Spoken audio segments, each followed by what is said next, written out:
when demons storm heaven. The drama unfolding in the Confluence Age. बाबा, सारे असुर बाहुबल से स्वर्ग में राज्य करते हैं. Question. Baba, all the demons rule heaven with the help of physical power.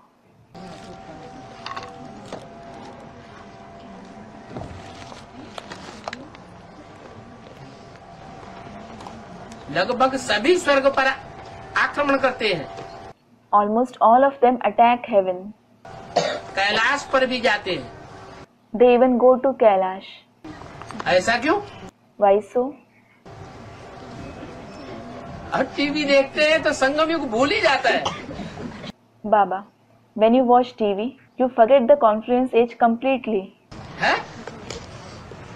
जब टीवी देखना होता है, शास्त्रों की कथा कहानियां पढ़नी होती हैं, तो संगम युग से टैली करना चाहिए या नहीं करना चाहिए?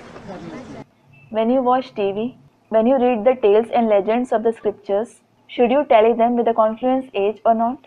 है? है? अभी ब्राह्मणों की दुनिया में संगम युग में असुर भी हैं या नहीं है? Students, we should.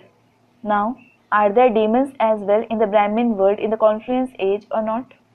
है? वो संकल्पों से और वाचा से जो बाबा ने बोला है, तो ब्राह्मण बच्चों के लिए बाबा ने नई दुनिया की सौगात दी है. There are. Through the thoughts and speech, Baba has said, Baba has given the gift of the new world to you Brahmin children. नई दुनिया की सौगात अर्थात स्वर्ग का फाउंडेशन दिया है. The gift of the new world means he has given the foundation of heaven. तो उस स्वर्ग के ऊपर वाचा से और संकल्पों से आक्रमण करते हैं या नहीं करते हैं? So, do they attack that heaven through their thoughts and speech or not? है? बोलो. Speak up. नहीं बोल रहे हैं, इसका मतलब उस लिस्ट में हम भी हैं. Students, they do. If you aren't speaking, it means you too are in that list. अगर संकल्पों से भी आक्रमण करते हैं, वाचा से भी आक्रमण करते हैं, If they attack it even through the thoughts and speech, तो एक दिन ऐसा भी आ जाएगा कि प्रैक्टिकल कर्मेंद्रियों बाहुबल से भी आक्रमण करना पड़े. such a day will also come that they will attack it through the karmendriya, that is physical power in practice too.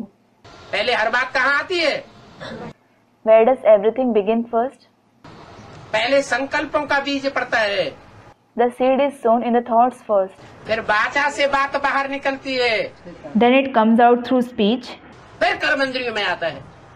Then it is visible in the karmendriya. हल्का सा जवाब अपने प्रश्न में ही दे दिया है. You have answered a bit of your question yourself. बाद में लिखा है जबकि नई दुनिया में सुधरे हुए लोग जाते हैं. Then it is written, only the reformed ones go to the new world. सतयुग में तो असुर जाते ही नहीं. The demons don't go to the golden age at all. और लास्ट में स्वर्गीय संगठन में तो असुर होंगे ही नहीं.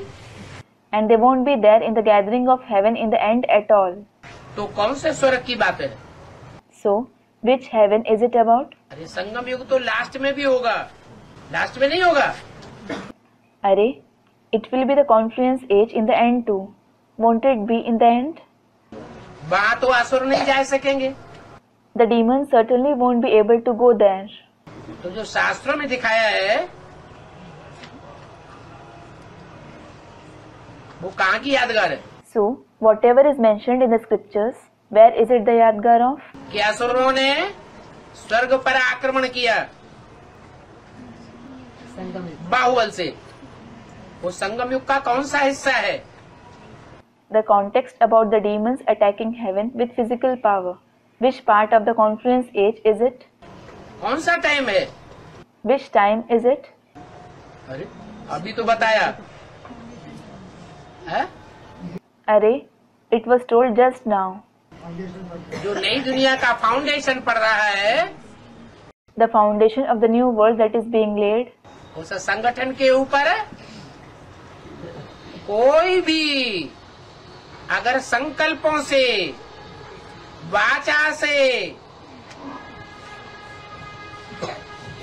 आक्रामक बनते हैं, If anyone becomes aggressive towards that gathering, even through thoughts or speech, तो एक दिन ऐसा भी आवेगा such a day will also arrive कि लंबे समय का जो पुरुषार्थ है, आत्मा का वातावरण वायुमंडल है, when the Purusharth of a long period, वो लास्ट में प्रैक्टिकल रूप धारण कर लेगा। the atmosphere of the soul will take on a practical form at last, और प्रैक्टिकल में ऐसा साबित हो जाएंगे। and they will be proved to be demons in practice.